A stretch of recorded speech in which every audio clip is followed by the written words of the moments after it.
Sebuah kisah kehidupan. Kisah Ramadan, seorang tentara yang menyukai pria. Awal pertamaku menyukai pria. Namun sebelum saya lanjutkan, saya ucapkan, halo sahabat cerita dunia kisah kehidupan. Selamat datang di channel penuh kisah inspiratif, mengharukan, dan penuh makna. Di sini, kita akan menyelami cerita-cerita yang terinspirasi dari cerita kehidupan yang bisa bikin kamu senyum, tertawa, bahkan meneteskan air mata. Jangan lupa untuk like, komen, dan subscribe ya, biar kamu gak ketinggalan cerita terbaru dari kami. Yuk jadi bagian dari komunitas penuh empati ini.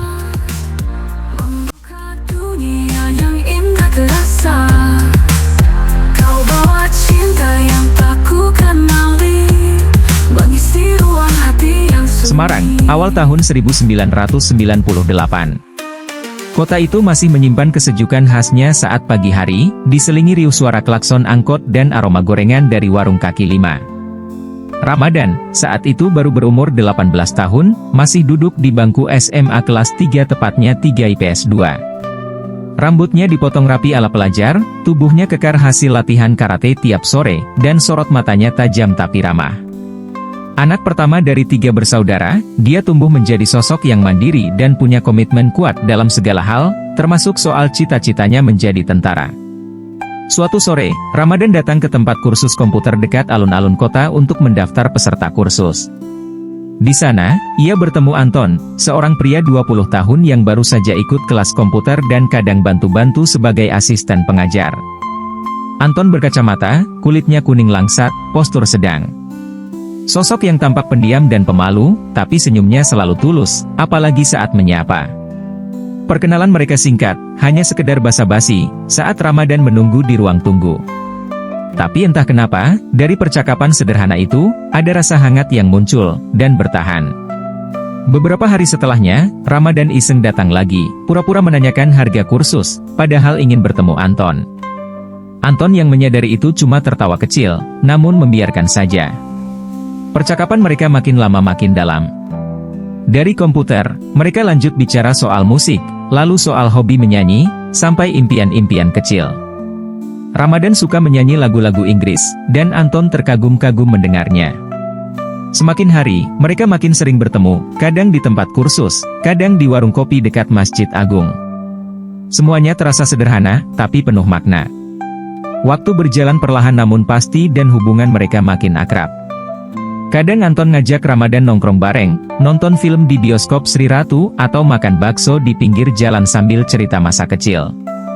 Ramadan merasa Anton seperti rumah, tenang, sabar, dan penuh pengertian. Sedangkan Anton, merasa hidupnya lebih berwarna sejak mengenal Ramadan yang penuh semangat, lucu, dan gak pernah berhenti bikin kejutan.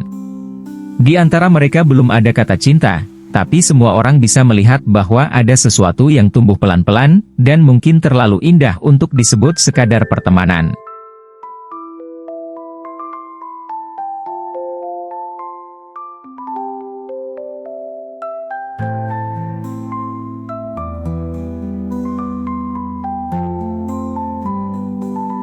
Hari-hari tanpa kata tapi penuh makna.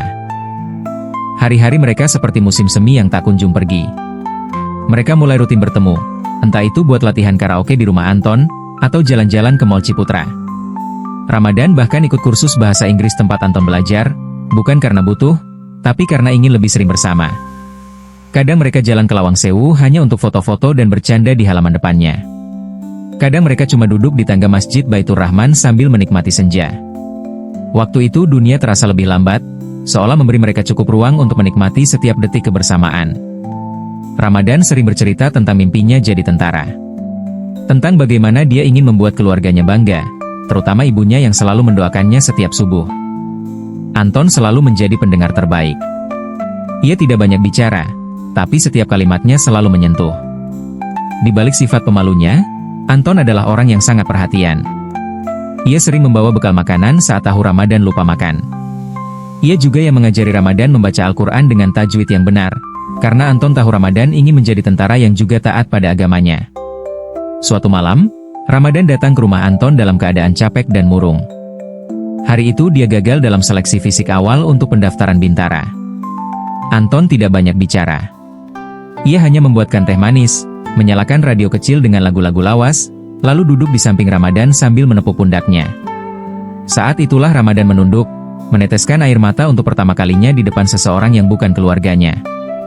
Anton memeluknya tanpa banyak kata, dan Ramadan membalas pelukan itu, untuk pertama kalinya merasa nyaman dalam dekapan pria lain. Dan mereka pun larut dengan perasaan yang tak bisa diucapkan dengan kata-kata. Hari-hari berikutnya semakin dalam. Mereka mulai saling menulis surat kecil dan menyelipkannya di tas masing-masing. Kata-kata mereka sederhana, tapi penuh makna. Semangat ya, dan aku percaya kamu pasti bisa jadi TNI, tulis Anton suatu hari. Ramadan menyimpannya di dompet, dan hingga bertahun-tahun kemudian, surat itu masih ada di sana. Setelah Ramadan tamat SMA, di tahun berikutnya, dia diterima menjadi calon bintara TNI Angkatan Darat. Perjalanan yang membuat jarak. Tahun berikutnya, Ramadan akhirnya kembali mengikuti seleksi calon bintara TNI Angkatan Darat. Kali ini ia lebih siap, lebih kuat, dan lebih matang secara mental. Anton selalu menemaninya di setiap proses, memberi semangat lewat telepon, menemaninya pada saat latihan fisik di stadion olahraga atau datang diam-diam untuk menunggu di luar gedung seleksi. Saat pengumuman akhir keluar dan nama Ramadan berada di daftar kelulusan, ia tidak pulang ke rumah, ia langsung ke rumah Anton, berlari sambil membawa kertas pengumuman, menangis di pelukan Anton. Aku lulus, Ton. Aku diterima. Aku resmi jadi calon bintara, ucap Ramadan dengan suara bergetar. Anton tersenyum, tapi di balik senyuman itu, ada rasa kehilangan yang tiba-tiba menghantam. Ia tahu, perjalanan Ramadan baru dimulai, dan mereka akan terpisah waktu dan jarak. Hari-hari menjelang pendidikan dipenuhi persiapan. Ramadan mulai jarang bisa diajak jalan. Tapi setiap malam, mereka tetap menelepon, bercerita apapun yang bisa diceritakan. Anton menyimpan semua foto mereka berdua di sebuah album kecil, dan Ramadan menyimpan surat-surat Anton di bawah bantal tempat tidur barak.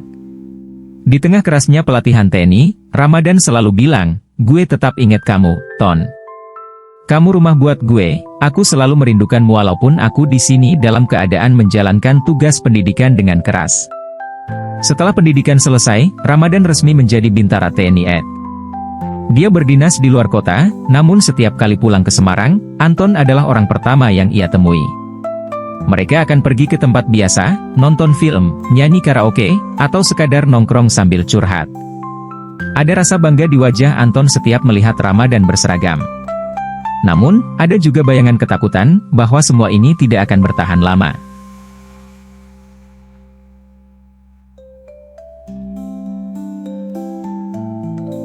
Bahagia itu sementara.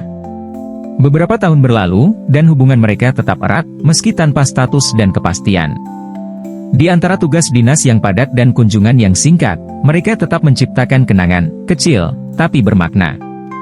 Suatu hari Ramadan mengajak Anton liburan ke Karimun Jawa.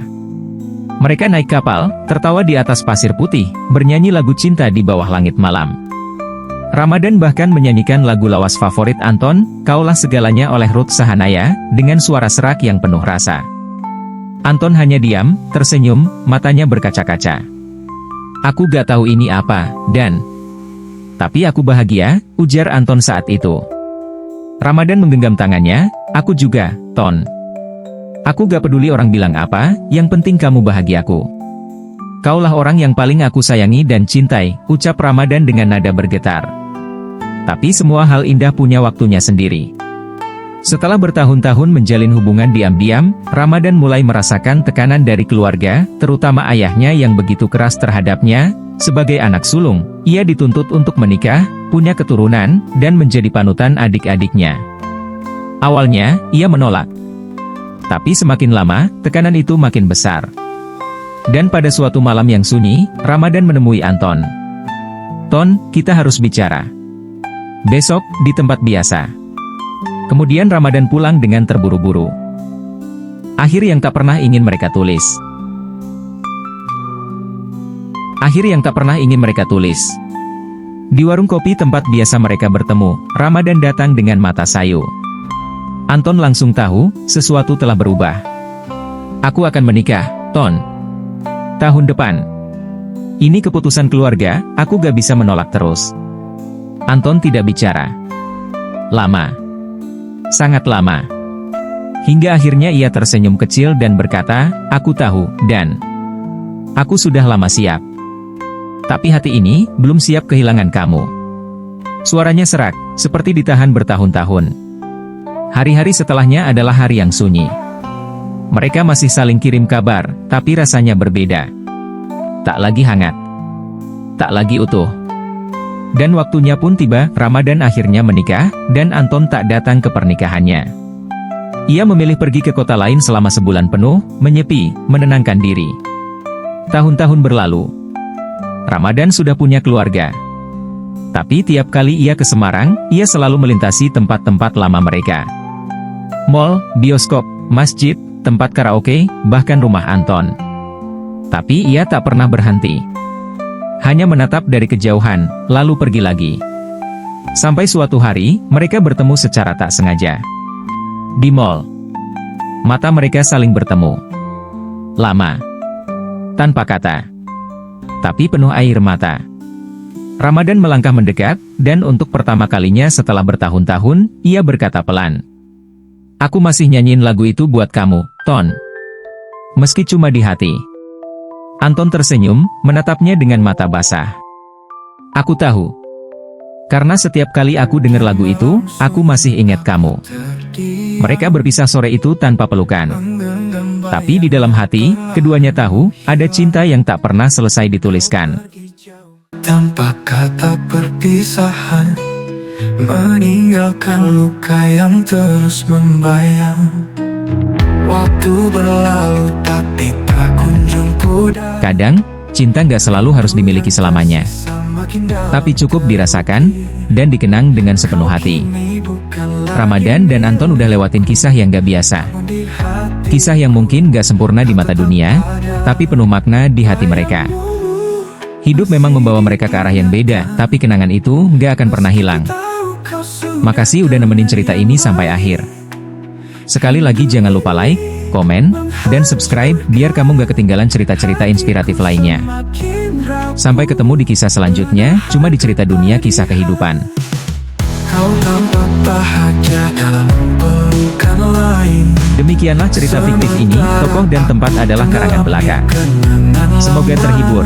Tak ada yang tahu perih yang ku rasa saat mengenang cinta yang pernah ada.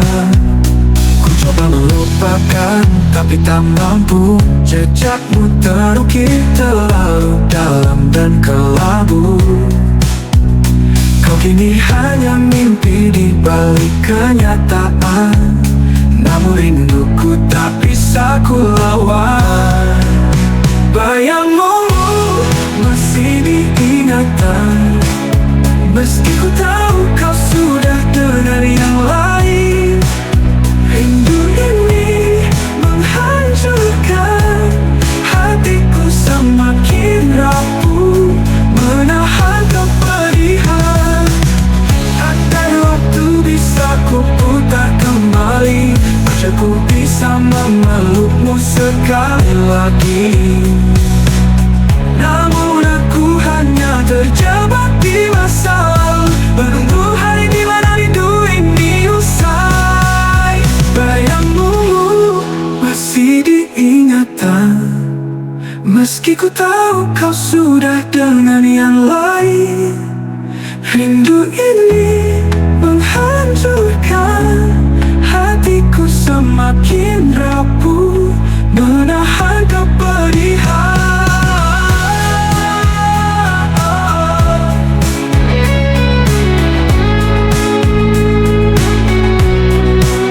Kini tahu kau bahagia tanpaku, namun rasa ini tetap ada.